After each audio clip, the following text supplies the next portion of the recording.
బాగుందండి, ఫ్యామిలీతో అయితే చాలా బాగుంది. దాంట్లో జీవ సార్ అయితే same as usual Jagan sir ఎలా ఉన్నారో సేమ్ యాజ్ ఇట్ ఈస్ గానే కనిపిస్తుంది. బాగుంది, చాలా బాగుంది. అయితే మూవీ మొత్తం బయోపిక్ మాత్రం చాలా బాగా తీశారు. బట్ పాలిటిక్స్ లో అంటే ఇప్పుడు రేర్ గా వస్తుంటాయి, మామూలుగా బయోపిక్స్ ఎవరు తీయరు కాబట్టి. బట్ ఇది ఫస్ట్ టైం నేను యాక్చువల్ గా ఎన్ని మూవీస్ పాలిటిక్స్ ఏం తీసినా చూడలేదు కానీ, బట్ ఫస్ట్ టైం వచ్చాను నేను. చాలా బాగుందండి. అంటే ఆ క్యారెక్టర్ పెద్దగా నేను ఇన్వాల్వ్ అవ్వలేదు దాంట్లో. మూవీలో జీవ సార్ కొద్దిగా బాగా ఇన్వాల్వ్ అయినాను. బట్ వైఎస్ఆర్ కూడా ఏం చూపించారు కదా సార్, దాంట్లో బాగా ఇన్వాల్వ్ అయ్యాను.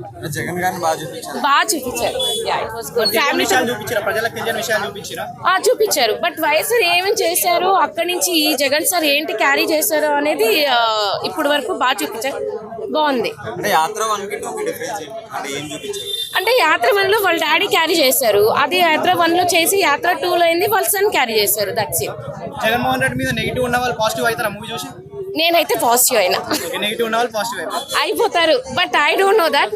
బట్ నేనైతే కొద్దిగా పాజిటివ్ అయినా.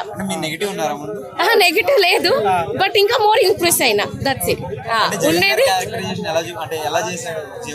జీవ గారు అవసరం డిట్ టు డిట్ యాజ్ యూజువల్. అంటే నాకు కొన్ని సీన్స్ చూస్తుంటే ఆ స్మైల్ కానీ చైన్ ఇలా ఇలా పెట్టుకొని ఎప్పుడు చేస్తుంటారు కదా, ఎక్కడ అది విచ్చలేదు అనమాట. సో అది నాకు తెలీదు. బట్ యాత్ర 2 వరకు తను గెలిచిన వరకు చేశారు 2019. సో నెక్స్ట్ ఈ 24 లో ఏంటి అనేది అవును పెట్టలేదు. లేదు. బట్ ఈ 24 లో ఏమైనా గెలిస్తే మేబీ యాత్ర 3 కంటిన్యూ అవ్వచ్చు.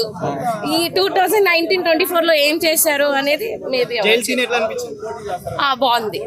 దాంట్లో డైలాగ్ కూడా బాగుంటది. ఐ మీన్ పిల్లిని అడవిలో ఇడిస్తే పిల్లి, బోన్లో ఇడిస్తే పులి అంటారు. That's good.